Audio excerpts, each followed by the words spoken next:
Bonjour à tous, c'est Thibaut de la société DM Trading, j'espère que vous allez bien. Je vous fais cette vidéo pour vous parler d'un plan de trading sur les crypto-monnaies. Ça change un petit peu des actions. Depuis quelques semaines, on a un biais qui redevient haussier sur les crypto-monnaies et c'est en train de potentiellement se confirmer. Et donc je voulais vous faire part d'un plan qui va me permettre de renforcer ma position sur l'Ethereum et on va regarder ça ensemble. Juste avant de vous expliquer pourquoi je veux trader l'Ethereum et renforcer ma position, n'oubliez pas de vous abonner, de laisser un petit pouce bleu. Et si vous n'avez pas encore bénéficié de notre formation gratuite, allez dans la description, c'est gratuit et elle a été vue par plusieurs centaines de milliers de personnes. Donc voilà, on a fait ça pour vous, n'hésitez pas à en profiter. Alors pourquoi l'Ethereum? Prenons déjà un petit peu de hauteur sur les unités de temps longues, l'hebdomadaire par exemple. Donc après ce marché extrêmement haussier, on a fait un top de marché et puis on est parti dans une dynamique, un biais qui était baissier. On a eu deux vagues de correction dans ce biais baissier qui sont celle-ci et celle-ci plus récemment au mois de juillet 2022 et puis depuis cette correction là on n'a jamais eu finalement un biais qui était haussier sur les crypto-monnaies, hormis sur quelques actifs voilà, qui étaient par-ci par-là, mais sinon la majorité du marché crypto-monnaie était baissier et là on est en train de se reprendre. Alors comment on voit ça? On voit simplement cette reprise avec une théorie de dos qui est déjà qui commence à être haussière. Le dernier sommet qui a été marqué en hebdomadaire, on est en train de le titiller, de venir essayer de passer au-delà de ce sommet-là. Et puis surtout, on a une moyenne mobile à 10 périodes, donc qui correspond à la moyenne mobile 50 sur le journalier, la moyenne mobile la plus travaillée chez les institutionnels. Donc elle vous permet d'avoir un biais assez rapide et clair, donc un biais qui commence à être haussier. Moi, ce que j'aime bien, c'est qu'on a une première impulsion. En journalier, on la voit ici, avec des volumes, donc ça c'est notre OBV ADM Trading. Des gros volumes, donc des institutions, des gros acheteurs qui sont rentrés massivement sur l'ensemble du marché crypto-monnaie. Et puis, on est tout juste éventuellement au début d'un marché qui va se reprendre, en tout cas qui va peut-être permettre d'avoir une nouvelle jambe haussière. Pourquoi? Parce qu'on est sur une première latéralisation après une première jambe haussière, ce qui veut tout simplement dire qu'on est dans un marché qui est jeune, qui a du potentiel, qui a du peps, des volumes, on les voit juste ici, on peut compter les barres noires ou carrément avoir une synthèse des volumes avec l'OBV, et ça nous montre qu'il y a de l'achat des institutions. Donc on a ce niveau plateau, si vous voulez, qui nous fait obstacle pour le moment. Et tant qu'on ne le franchit pas, ça sera compliqué d'acheter si on n'a pas acheté dans cette zone-là. Moi, j'ai fait des achats, on va dire anticipés, c'est comme ça qu'on les appelle dans notre méthodologie, sur ces zones-là. Et je souhaite, et donc c'est là où on va venir au plan de trading, renforcer ma position sur l'Ether. J'ai déjà renforcé celle sur le Bitcoin parce qu'on a une première latéralisation alors que l'Ether on n'en a pas eu. Donc là on est sur un biais qui est haussier en hebdomadaire, ok, vous le voyez ici. On est en train de latéraliser avec des mèches basses, donc le range peut être tracé tout simplement comme ceci. Vous avez marqué le plus haut.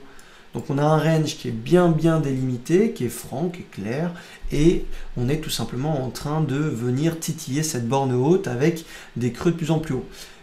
Qu'est-ce que ça nous signifie ces creux de plus en plus haut? Ça nous signifie quoi? Simplement que les acheteurs sont en train d'absorber la liquidité vendeuse. Les quelques vendeurs qui sont encore en train de se battre sur ce niveau des 1700, se font absorber de plus en plus par les acheteurs qui détiennent en portefeuille l'Ethereum et qui ne veulent pas le lâcher. Parce que s'ils venaient à le lâcher sur la zone de 1700, ils deviendraient à leur tour des vendeurs.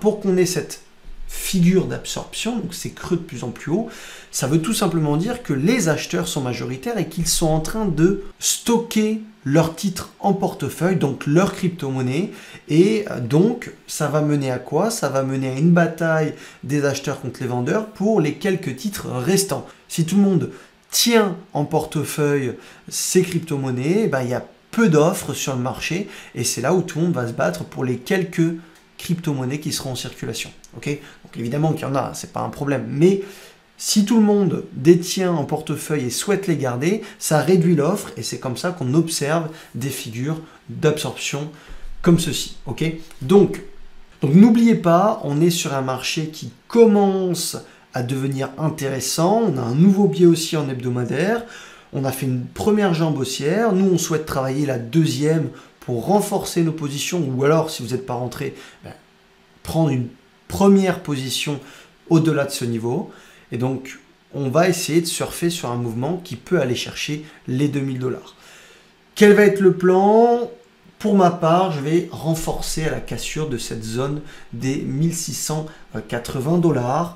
C'est une zone de résistance qui est extrêmement marquée et qui, si on la casse, va permettre une explosion de la volatilité puisqu'on aura absorbé la majorité des vendeurs. Et là, on pourra se permettre d'aller chercher éventuellement les 2000 $. Donc le plan, il est simple.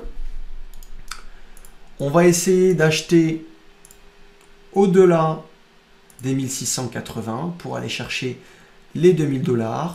Et ceux qui veulent être un peu plus prudents, quand ça va casser et que vous allez prendre position, vous mettrez votre stop soit sous les 1500, pardon, soit carrément sous cette zone de creux, voire une zone intermédiaire qui est peut-être assez claire pour le moment. Donc si on venait à casser cette zone-là, et puis casser notre range qui déclencherait le signal d'achat, on aura un stop loss sous ce creux ici. Pour l'instant, c'est éventuel puisqu'on n'a pas encore formé ce creux.